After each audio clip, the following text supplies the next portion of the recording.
Hola, hola, buenas noches, ¿cómo están? A quien no me conoce, soy Judith Solís y vamos a comenzar con el caso más sonado, el súper caso más sonado, donde se supone que empezó, ahí nació lo de los ufólogos, ahí nació mucho la investigación paranormal.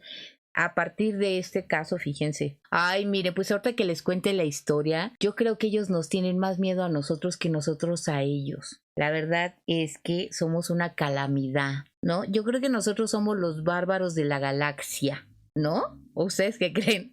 Porque exterminamos la tierra, a los humanos, a los animales, a las plantas, todo exterminamos. Díganme si no somos una calamidad. En esta ocasión hablaremos de los ovnis, que el mundo entero abriera los ojos hacia el cielo. Y es el caso de Roswell en Estados Unidos. Esto pasó el 2 de julio de 1947, donde Mac Brazel, un granjero de Nuevo México, fíjense, pasó muy cerquita de nosotros, descubrió unos restos dispersos por su rancho, comunicándoselo al sheriff el 5 de julio, 3 días después, según lo describió Mac al periódico Roswell, y entonces ellos lo sacaron en su edición el 8 de julio. Pero bueno, antes de eso hay que poner en contexto qué pasaba en 1947 en Estados Unidos, porque sí es importante para que la gente lo sepa. ¿Qué pasaba? Porque antes no se sabía esto de ovnis y platillos voladores y toda esta cosa. Entonces resulta que en 1947 más o menos, la Segunda Guerra Mundial tenía 2 años apenas de haber concluido y la Guerra Fría apenas comenzaba. Todos estaban en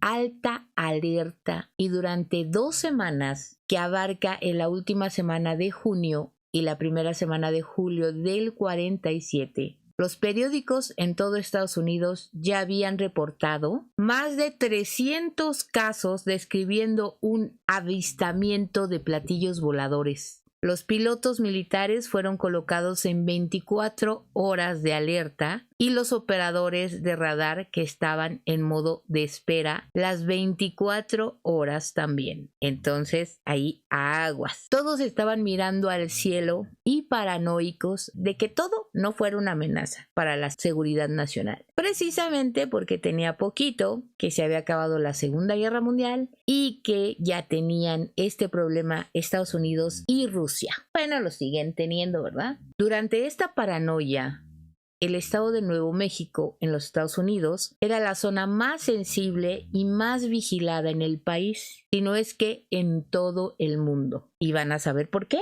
No solo se encontraba ahí, aún trabajando en la investigación atómica, en Los Álamos, donde la primera bomba nuclear fue desarrollada también, había pruebas de cohetes B-2 alemanes capturados teniendo lugar justo al sur, cerca de Alamogordo, y ahí se encontraba donde fue detonada la primera bomba atómica. Así es, señoras y señores, desde ahí Nuevo México fue donde detonaron la bomba atómica. Entonces todo esto coincide con este tipo de avistamientos, porque si ustedes han visto donde hay como movimientos raros es donde se aparecen este tipo de personajes extraterrestres. Por ejemplo, en los volcanes o en cualquier movimiento nuclear. No sé si lo que quieran los extraterrestres es que no nos matemos entre nosotros. A lo mejor sí, fíjense, a lo mejor sí, yo creo. ¿Ustedes qué creen? Bueno, el caso es que en Roswell se encontraba la sede del bombardero 509, la única fuerza de ataque atómico en el mundo en ese momento. De hecho, fue el 509 que apenas 2 años antes había soltado las 2 bombas atómicas en Hiroshima y Nagasaki. ¡Qué terror!, ¿verdad? ¡Qué terror!, pero así fue. Entonces, en la noche de 3 de julio de 1947, mientras una tormenta eléctrica severa azotaba el pueblo de Roswell, se escuchó una explosión enorme, muy diferente a un trueno, y cientos, escuchen bien, cientos de testigos vieron algo caer del cielo. A la mañana siguiente, el ranchero Mac, mientras hacía sus deberes en el rancho a unos 120 kilómetros del pueblo, y en un área del tamaño de un campo de fútbol americano, más o menos, se encontraba cubierto de escombros. Cuando se acerca se da cuenta que lo que estaba viendo no tiene explicación. Miles de pedazos de un metal tan delgado como el del papel aluminio de los cigarros, pero que no se rompe. El mismo metal se podía hacer una bola y cuando la soltaba regresaba a su forma original. Era un metal con memoria. Sin mostrar ninguna abolladura, intentó golpearlo con el martillo, dispararle, quemarlo y no le pasaba absolutamente nada.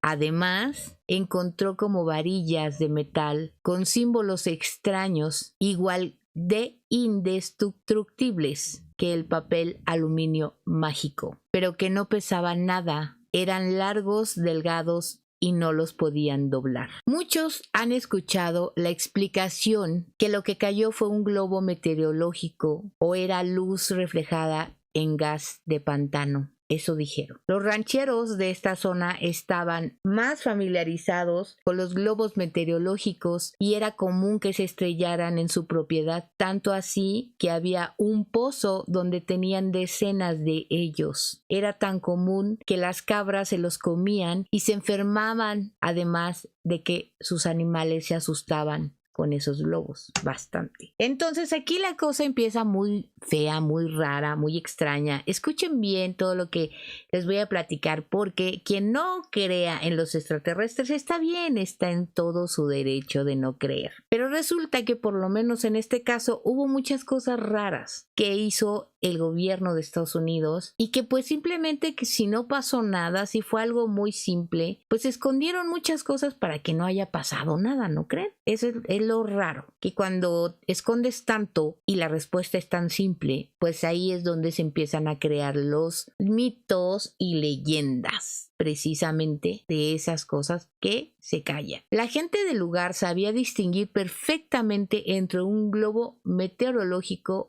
y un papel aluminio meteorológico. Mac tomó unas muestras y fue a mostrarle a sus vecinos, pues porque claro, ¿verdad? Somos seres humanos. Si en tu propiedad cae algo raro, pues obviamente vas con el vecino y le dices, mira lo que me encontré, mira lo que cayó. Pero nadie sabía a qué era eso, porque no era algo común, ¿no? Pero entonces uno de sus vecinos le dijo que había leído en alguna revista que estaban ofreciendo $3,000 por alguna prueba de la existencia de los platillos voladores. ¿Cómo ven? Así es. Entonces, sabiendo lo que tenía en sus manos, el 6 de julio Mac manejó los 120 kilómetros para llegar a Roswell y fue a hablar con el sheriff. Entonces, este sheriff, George Wickos, creo que se llama, le dijo que no tenía ni idea qué hacer con eso. O sea, tampoco tenía idea qué hacer con eso, ni a dónde se podía vender. Entonces, en ese momento, él recibe una llamada de la estación de radio local, ¿sí? ¿Por qué? Porque él lo recibía, el sheriff recibía estas llamadas de la estación del radio comúnmente. No crean que fue así como que, oh, qué casualidad. No, la recibía comúnmente porque le preguntaban al sheriff si había pasado algo. Fíjense que estamos hablando de 1947. Entonces, pues en la radio, pues ¿qué pasó? Que una vaca se atravesó, que el vecino y su esposa se enojaron. Entonces eran las noticias del pueblo en ese momento. Roswell no es muy grande, no tiene muchos habitantes y en esa época pues tampoco. Entonces pues realmente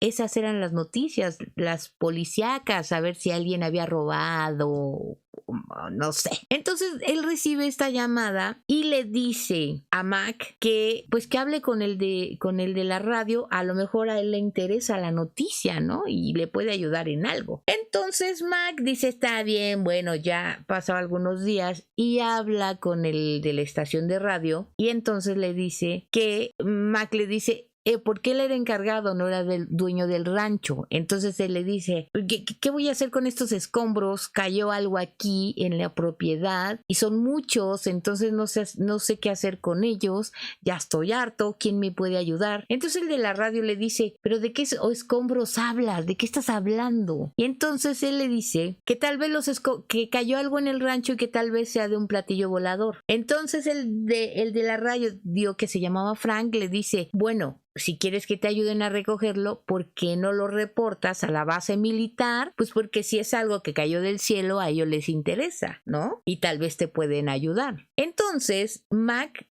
como estaba caminando por el rancho donde estaban los escombros, entonces dice que en ese momento Mac comenzó a agitarse y al señor que estaba en el teléfono le dijo, Dios mío, ¿qué voy a hacer? Es horrible. Y entonces el del radio le dice, ¿qué pasa? Y entonces él le dice, huele horrible, aquí huele horrible. Y le dice, ¿pero qué es lo que huele horrible? ¿Qué pasó? Y dice, están muertos. Porque hasta ese momento Mac no se había dado cuenta que había ahí algo muerto. Y le pregunta que qué era. Y Mac le dice que hay unas criaturitas ahí, pues por tratarlas de llamar de alguna forma. Entonces Frank, el de la radio, pues obviamente incrédulo, le dice, ay, mira, pues ya sabes que estamos en ranchos y pues a lo mejor es algún animal, o no sé, igual y son changuitos, porque ya ven que, y todavía a la fecha, pues se siguen haciendo pruebas con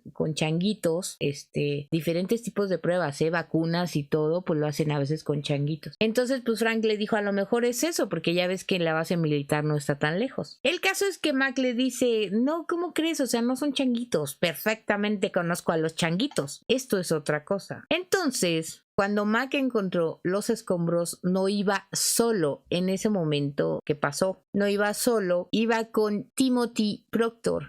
Tenía 7 años y era hijo de su vecino y se la pasaba ayudándole a Mac en el rancho. Su madre, Loretta, contó en una entrevista, es que aquí es donde está importante los datos, porque han hablado mucha gente que vivió ese momento. Tal vez no, bueno, les voy a explicar por qué no hablaron precisamente en el 47 o el 48. Ahorita les voy a explicar por qué no hablaron en ese momento, pero se esperaron mucho tiempo los testigos para poder hablar, y eso es lo que la gente que no cree que pasó algo en Roswell, pues ahí es donde dice, ay, no es cierto, ¿por qué te esperas tanto para hablar? O sea, ¿por qué no hablaste en su momento? Y pues ahorita van a saber por qué. Y resulta que les digo que su madre Loretta contó en una entrevista que ese día Timothy regresó a la casa y se veía notablemente asustado, y jamás pudieron hacer que les contara sobre lo que había transcurrido ese día, y no fue hasta 1994, échenle cuentas, cuando Loretta fue diagnosticada con un coágulo en el cuello que pronto le quitaría la vida, que su hijo decidió llevarla a unos 3 kilómetros de donde había pasado lo de la nave, y batallando para hablar le dijo, quiero confesarte algo. Aquí es donde Mac encontró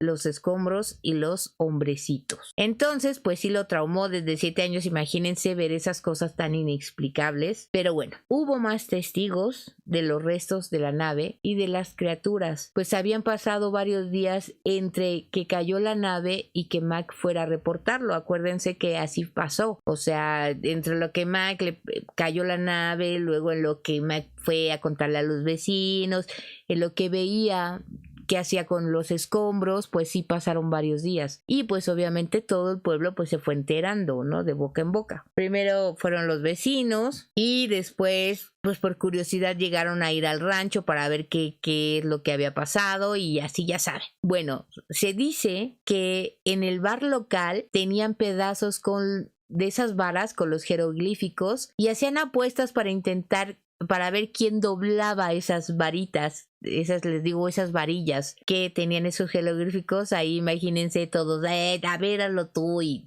pues, ¿cómo somos los seres humanos?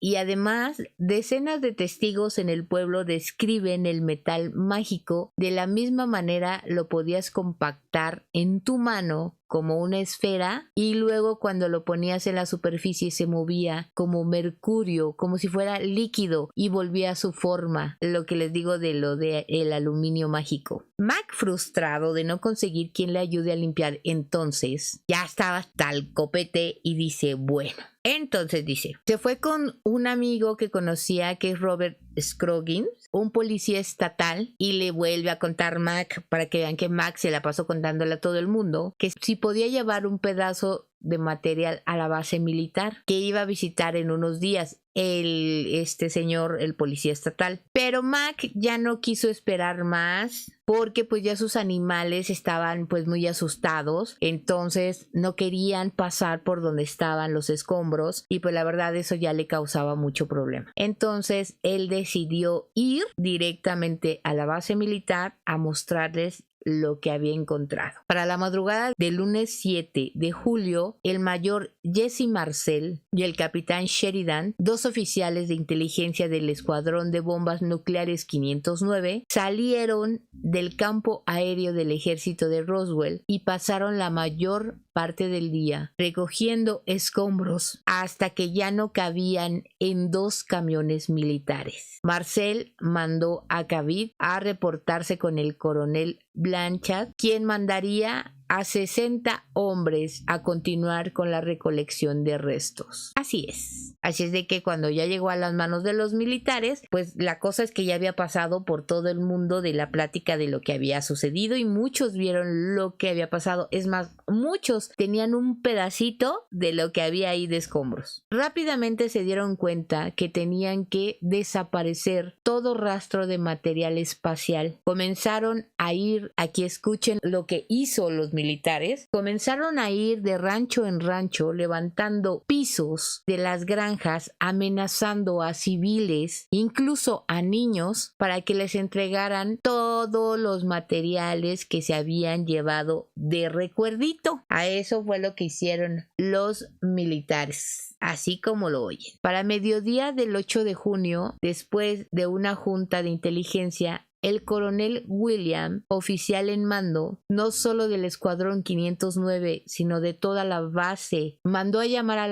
al oficial encargado de información pública, el teniente Walter Holt, para darle el comunicado de prensa oficial. Fíjense, aquí pues obviamente no tenían ninguna experiencia los militares todavía de qué hacer ante un evento de esta magnitud, donde ya la gente se había dado cuenta de lo que había pasado. Entonces no sabían qué era lo que tenían que hacer como militares o lo que se les iba a ocurrir, ¿verdad? Estos pues se les hizo fácil y dijeron pues vamos a dar la noticia, ¿no? Dice, todos los rumores sobre los discos voladores se convirtieron en realidad. Esa fue la primera noticia que hicieron, escuchen bien, los militares. Todos los rumores sobre los discos voladores se convirtieron en realidad ayer cuando la oficina de inteligencia del Escuadrón Bombardero 509 de la Octava Fuerza Aérea de Roswell tuvo la fortuna de lograr tener en su posición uno de estos discos. Esto lo mandó a los periódicos. Así es, señoritas y señores. Lo mandó a los periódicos informando que sí habían tenido un ovni en sus manos. Porque pues estos señores, estos militares, pues dijeron, pues ¿cuál es el problema? ¿No? Nos vamos a parar el cuello, nosotros encontramos esto, pues ¿cuál es la bronca?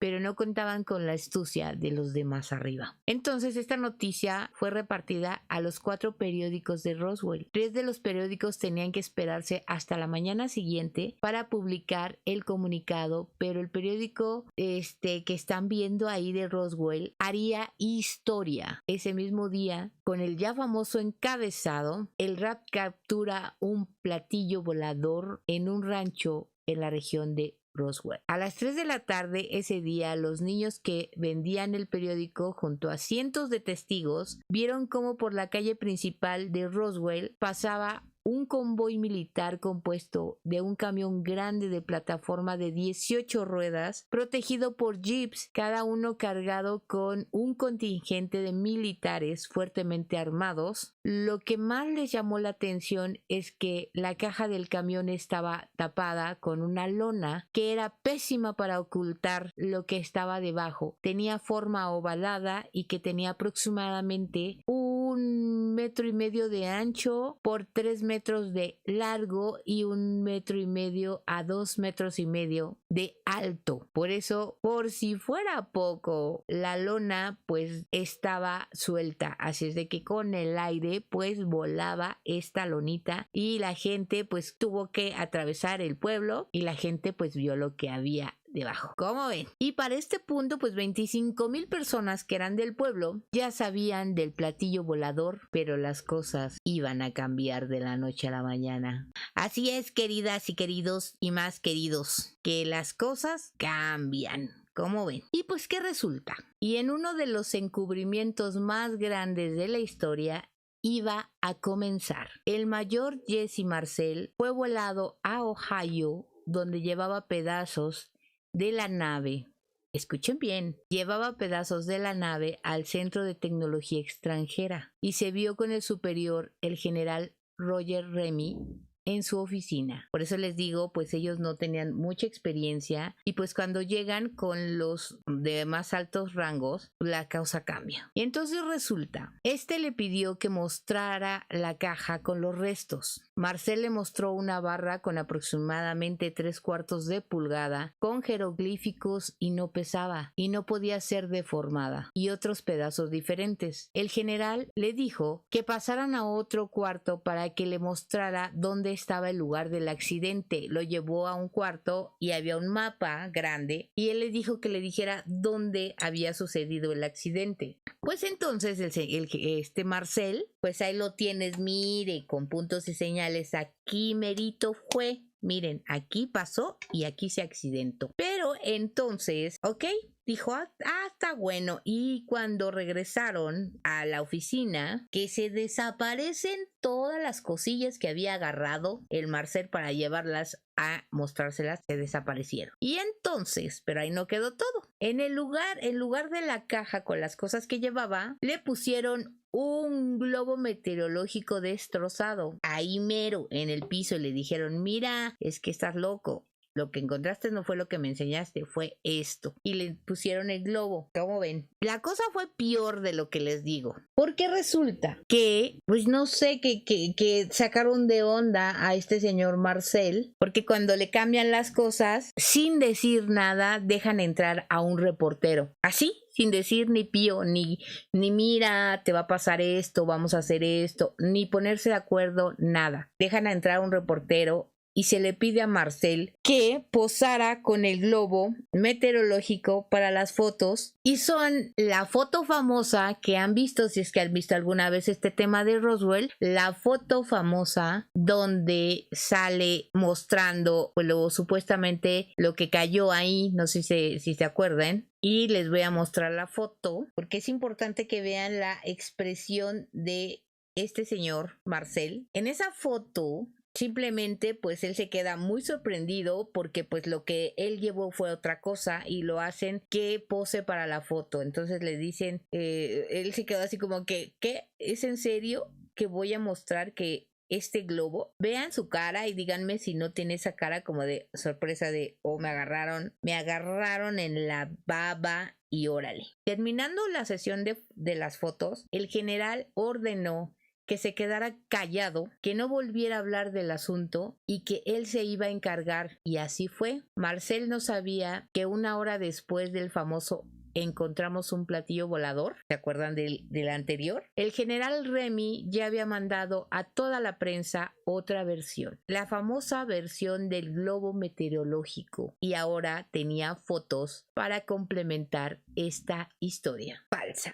Y le ordenó a Marcel que regresara a Roswell a dar una conferencia ahí a toda la gente de Roswell, donde dijera que se equivocó y que reportó en falso. Eso le dijeron. Vas y dices, pero ¿están de recuerdo que si era un simple globo meteorológico, ¿para qué mandar a dar explicaciones a la gente? Pues yo la verdad, si fue un globo, pues que piensen lo que quieran, es un mugroso globo, ¿cuál es el problema? Es que ahí es donde empiezan las cosas raras. ¿Por qué mover a tanto militar? ¿Por qué mandar en los periódicos como aclarar las cosas? ¿Para qué? ¿De verdad es necesario? ¿Ustedes creen que era necesario mover tanto para eso? Yo creo que no. Bueno, la situación es que entre los testigos también hay testigos de que la base militar llamó, porque es un pueblo, les digo, Roswell aún en la fecha es un pueblo chico. Entonces, en el 47 que pasó todo, pues el pueblo nada más tenía una avenida, una calle y tan, o sea, no era mucho. Entonces dice que hay testigos donde dicen que la base militar habló a la lechería de Roswell para preguntarle que si tenía hielo seco, o sea, como para qué, para las chelas o para qué, no sé, ¿verdad? Pero para eso hablaron. Pero también hablaron a la funeraria para preguntar sobre cómo se podía embalsamar un cuerpo que ya tenía tiempo, ¿cómo se dice? Pues a la intemperie, y que si tenían ataúdes como para niños. La verdad es que todo este tipo de testigos que hablaron, pues sí dicen, ¿y esto como para qué, no? O sea, muy rara este tipo de peticiones. Bueno, tanto dicen que la funeraria le dijo a la base militar que pues si podía él ir a la base a ayudarlo en algo. Y pues ellos dijeron, no, nada más estábamos aquí preguntando, nada más aquí de preguntones. Que eso fue, en realidad, este tipo de cosas las pueden encontrar. Creo que hay un documental en Netflix que habla de ovnis y habla de este caso y de muchos más, entonces pues ahí pueden ver si les gusta un chorro de cosas que han pasado, porque no es el único caso que ha pasado. Este a lo mejor fue el que empezó como a abrir la información pública, pero pues habían pasado desde años anteriores, ¿no? Fíjense que también entre los testigos hay una civil que trabajaba como especialista en seguridad. Esta se llamaba Miriam Bush y entre llantos y en shock le confesó a sus padres y hermanos lo que había visto la noche anterior. Y resulta que a la pobre muchacha pues le tocó ver a los hombrecitos y no a los hombrecitos de negro, no. Entonces, ¿qué le pasó a esta muchacha? Bueno, les digo que se quedó traumada porque dice que en la noche anterior, mientras daba una ronda en la base, un superior la tomó del brazo y le dijo que tenía que ver algo. Fíjense, pues obviamente era novedad, ¿no? Entonces, ven te enseño, mira, ven te enseño. Y la llevó al cuarto de examinación y de inmediato ella supo que algo no estaba bien. Primero pensó que eran niños y se espantó muchísimo, pero se dio cuenta que no era el caso porque la piel, o sea, era obviamente pues nada que ver con un niño porque pues vio la piel, la cabeza que era muy grande, los ojos que no se cerraban y pues todo eso, y la verdad es que le dio muchísimo miedo, pánico, y lo peor es que dice ella contó que uno de esos seres se movió, todavía estaba vivo. Pobrecito, ¿verdad? Qué mala onda. Les digo que somos la lacra del espacio. Entonces, esta mujercita, igual que todos los involucrados, fueron amenazados por el ejército si decían algo. Y en 1989...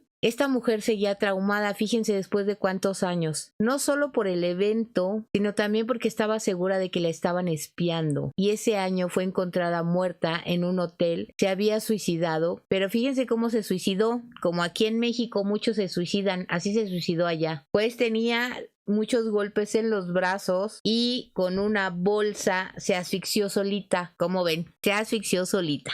Y pues así callaron a muchos testigos, los amenazaban, los militares los secuestraban a sus familiares para que no dijeran nada. Todo eso es lo que se cuenta. Pues así se cuenta, se dice. Un senador de Nuevo México, otro testigo más, Denis Chávez, que fue a la base militar y después de ver la evidencia, pues no se podía quedar callado. Todo mundo tenía que platicarle a alguien lo que había visto. Buscó a sus amigos de la niñez, Rubén y Peter Anaya, y estos le dijeron cuéntame el chisme y se lo llevaron a su casa. Y ahí, claramente alterado, después de tomarse media botella de whisky, les contó lo del platillo volador y que había visto 4 hombrecitos que no eran humanos y uno estaba vivo. Y dice, sé que estaba vivo porque lo escuché que gemía por el dolor. Creo que lo mataron sin querer al querer ayudarlo. Y luego le dijo que les contó porque él tenía que desahogarse con alguien, pero que si les decía algo a alguien de lo que él les había platicado, que él se encargaba de que se murieran ellos y toda su familia. O sea, ¿cómo ven? Era su cuate de la infancia y aún así los amenazó, el mendigo, así como lo oyen. El senador Chávez se encargó personalmente de amenazar a la estación de radio, quienes tenían varias entrevistas de gente de alto rango militar declarando sobre las pequeñas criaturas y el platillo volador. Les dijo que si sacaban las entrevistas al aire, iban a perder su licencia y tal vez su vida, así como lo oyen, para que no se les vayan a escapar, porque en un policía militar, después de su muerte, la esposa al fin platicó lo que había sucedido. Y dice que su esposo, después de regresar a la casa, después de haber trabajado de recogiendo escombros, su ropa olía peor que cualquier combinación de olores asquerosos que se puedan imaginar. Tanto quedó él y ellos tan asqueados. Dice que 2 semanas tuvo que comer con guantes su marido porque sentí que las manos le seguían oliendo horrible, horrible. Entonces quiero pensar que olían peor que los seres humanos en descomposición, yo quiero pensar. Otro testigo muy importante fue el de la esposa del militar Lee Roy Rawlings. Era policía militar y le tocó subir a los cuerpos de los hombrecitos estos a los camiones. Después de su muerte, la esposa contó, o sea, tuvo que esperar, y casi todos tuvieron que esperar muchísimos años para poder hablar. La esposa contó lo que había sucedido después de realizar esa operación, pues también cuenta que la ropa de su esposo olía horrible, horrible. Tuvieron que quemar la ropa, así como lo oyen, y bañarse 3 veces al día, y aún así no se podía quitar el olor de encima. Así es de que son apestositos los pobrecitos hombrecitos, o no sé cómo le llamaríamos, ¿no? O los cerecitos. Cerecito. Todos los testigos concuerdan, incluso los doctores que estuvieron encargados de las autopsias tuvieron que detenerlas porque no podían con el olor, así como lo oye. Uno de esos doctores tuvo una entrevista con un ufólogo muy famoso. Le dijo que no tenía, aquí describió a los hombrecitos, fíjense. Les dijo que no tenían órganos, corazón, hígado, no tenían órganos. Medían como 1,20 m y pesaban como unos 20 kilos. Su cabeza era más grande a la de un ser humano. 2 ojos grandes, casi sin nariz, y boca muy pequeña, era así como una aberturita de casi de nada. No tenían dientes, los brazos eran largos y delgados, casi les llegaban a las rodillas, con solo 4 dedos. Su tono de piel, unos la describen como beige, o sea, no tanto gris, sino como beige. Pero también decían que era muy rara la piel porque parecía como si, ya viéndola muy de cerca, parecía como si tuvieran escamas. Y dice que pues no tienen aparato digestivo porque pues, o sea, no tenían dientes y no tenían órganos y pues por lo tanto tampoco tenían ningún tipo de órgano ni reproductivo. Para el 9 de julio la noticia del choque espacial ya estaba en la portada del periódico. El granjero después declaró que lo que había encontrado esa noche eran pedazos de hule, de papel aluminio y barras de madera. Así es, señoras y señores, el granjerito cambió su versión. Como lo escuchan, cambió su versión. Y aquí es importante decirles que este señor granjerito, desde que fue a entregar las muestras a la base militar, pues no lo soltaron, lo tenían ahí en la base militar lavándole la chompa para que no hablara ya más de lo que ya había hablado. Pero resulta que este granjerito meses después de su declaración que hizo en el periódico, pues se compró una camioneta nueva, quién sabe de dónde,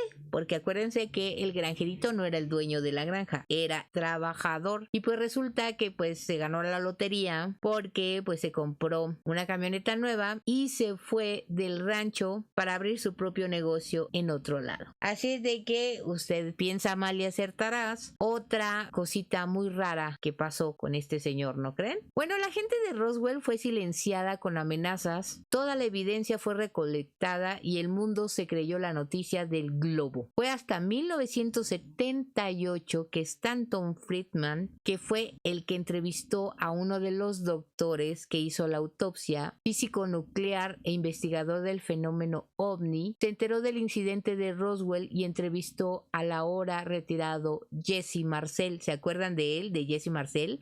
El de la foto, ese Jesse Marcel, quien reveló que definitivamente lo que había recuperado no era un globo meteorológico y esto revivió el caso. O sea que después de tantos años volvieron nuevamente a revivir el caso por las declaraciones de este señor que ya estaba más grande de edad y ha de haber dicho pues ya me vale. ¿Cómo ven? Y resulta, la extensa investigación de Friedman que volvió a poner la presión sobre el ejército y reaccionó nuevamente con otra historia. Fíjense, el ejército volvió a dar una explicación. Que les digo que yo creo que ahí está lo raro. ¿Por qué tienen que volver a salir a explicar? Simplemente si dijeron es un globo ya me callo, que digan lo que quieran. Pero lo malo aquí es que querían tapar y volver a taparla y volver a tapar. ¿Y para qué explicar? Si era tan simple según los militares, la cosa fue un globo, pues la cosa era un globo y ya, ¿no creen? Yo digo, no sé, pero bueno, ¿no? Entonces resulta que los militares volvieron a decir que sí, admitieron que sí mintieron, que no era un globo meteorológico, que era un proyecto que le llamaban Mogul. Ese proyecto era para poner micrófonos en globos para monitorear detonaciones nucleares en otros países. O sea, se supone que tenían ahí como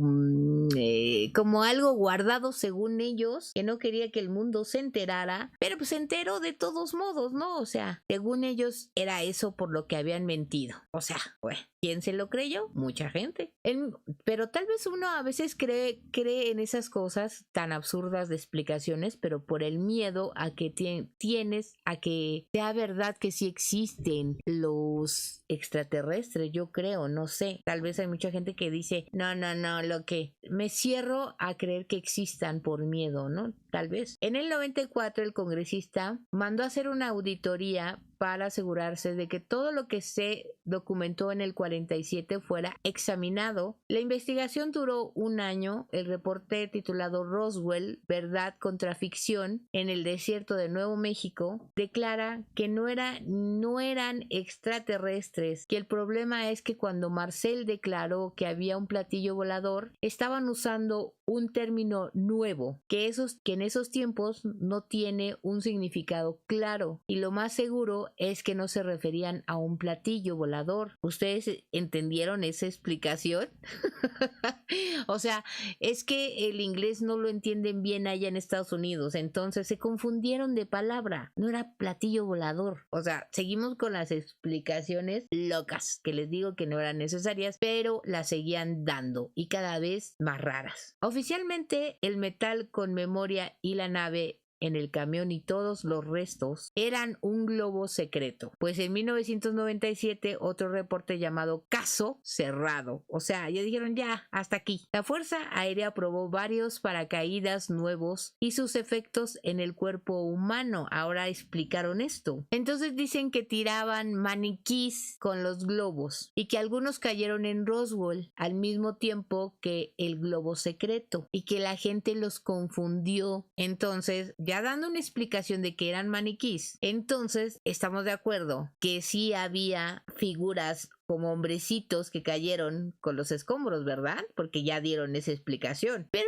resulta que los maniquís y esos experimentos sí se hicieron en Estados Unidos, pero se hicieron a partir de los años 50. O sea que le faltaron unos 3 años para que eso sucediera. Acuérdense que esto lo están explicando en el 97. Entonces resulta que se les olvidó ese pequeño detalle que todavía no existían los maniquís en el 47. Pero entonces los militares volvieron a explicar que a lo mejor lo que pasó en Roswell no fue en el 47. Lo que pasa es que la gente ya no se acuerda bien de cuándo pasaron las cosas. Y entonces se vuelven a complicar con sus explicaciones, que la verdad para mí pues ya resultan como de más. Y entonces resulta que en este último reporte, cuando pidieron los archivos de todo lo que sucedió en el 47, pues ¿qué creen? Que todos los documentos desde enero del 47 hasta octubre del mismo año habían sido destruidos y nadie sabe qué autoridad u organización se encargó de hacerlo. Nadie sabe nada. Otro más que les digo, si era una simple explicación, cuál era la necesidad de que destruyeran, escondieran, cambiaran de opinión. O sea, si eso no es cierto lo de Roswell, ¿por qué tantas cosas? ¿No creen? ¿Por qué tantas cosas locas? No sé, yo tampoco, no. Alguien que me explica tanto, yo dudo de ese alguien, no sé ustedes, pero bueno. Y entonces, por si tienen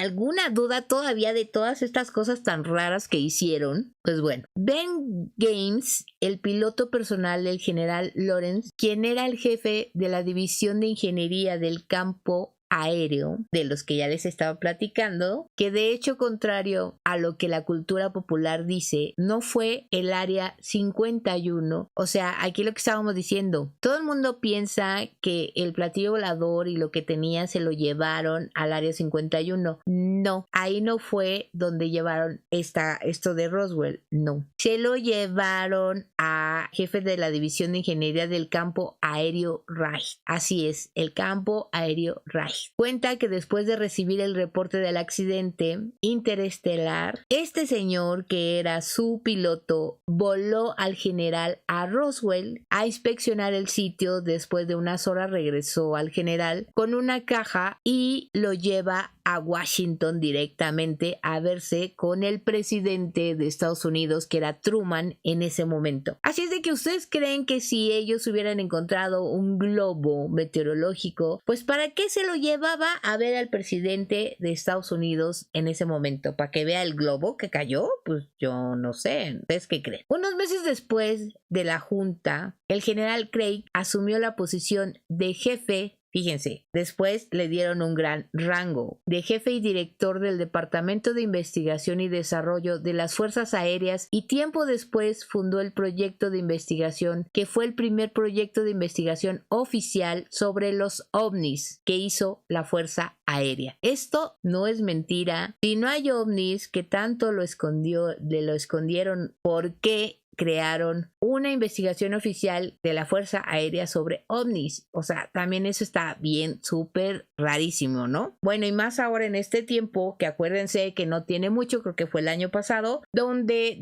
se desclasificó y Estados Unidos acepta que sí tiene videos de ovnis, objetos voladores no identificados. Nadie está diciendo extraterrestres, interestelares, nadie está diciendo eso, pero que sí hay videos de ovnis. Pero ya vamos terminando este asunto. Pues en esto que les estoy diciendo es que el encubrimiento más grande de todos es el mismo caso de Roswell. Sí, porque ¿qué creen? En ese momento que estaba pasando en Roswell, todo lo que vieron, que los que les platiqué, que todo ese rollo, pues la base militar todavía tenía otras cosas bajo su manga, porque pasó otro caso. Mientras todo el mundo estaba viendo a Roswell y si hiciera un globo y daban tantas explicaciones y que sí, que Chuchita la bolsearon, nadie más que pocas personas que lo vieron. Resulta que pasó otro fenómeno en San Agustín, en las planicies de San Agustín, a unos 250 kilómetros al oeste, y ahí fue recuperado, eso se dice, una segunda nave casi completamente intacta y junto a ella encontraron varias entidades vivas. Así es, como ya les había platicado, creo que sí les había dicho, y mucho se dice que a partir de lo que pasó en Roswell, la tecnología de Estados Unidos avanzó muchísimo en cuestión de volar y toda la cosa, acuérdense. También les había platicado que los experimentos que habían pasado en Alemania y todo ese tipo de cosas también es porque el mundo y los gobiernos ya sabían de la existencia de cosas tan avanzadas como esas y ya estaban investigándose. Entonces, pues así pasó. ¿Qué les parece? ¿Qué dicen? Hay cosas donde han hablado, por ejemplo, astronautas del Apolo 14 y han dicho como testigos que ellos sí creen en lo que pasó en Roswell, pues precisamente porque él dice como astronauta que él ha llegado a ver ovnis. Entonces, o sea, como que sí hay cosas medias raras en todo este asunto, pero pues bueno, es una historia total que les estoy contando para también quien no quiera creer, no crea. Pero pues ahí está, yo se las dejo. Si les asusta mucho, pues no piensen en eso. Miren, ya cuando tengamos que conocerlos. Como les digo, nosotros somos unos grandes como ser humanos depredadores. Entonces, la verdad, a lo mejor ellos nos tienen más miedo a nosotros. Porque no se quieren aparecer a decir estos locos capaz de que me aparezco y me destaza como puerco. Porque seguramente así lo hicieron. Si es que tuvieron alguna vez un ser como ese. O es que si llega, yo digo, no sé, ¿verdad? Pero... y si no, pues no pasa nada. Luz y bendiciones a todas, a todos los que me vean después. Muchos saludos, un abrazo. Si les gustó el video, por favor, regálame un like. Déjame tus hermosos comentarios. Si no estás suscrito, suscríbete a mi canal. Y nos vemos pronto. Las quiero mucho. Cuídense. Bye.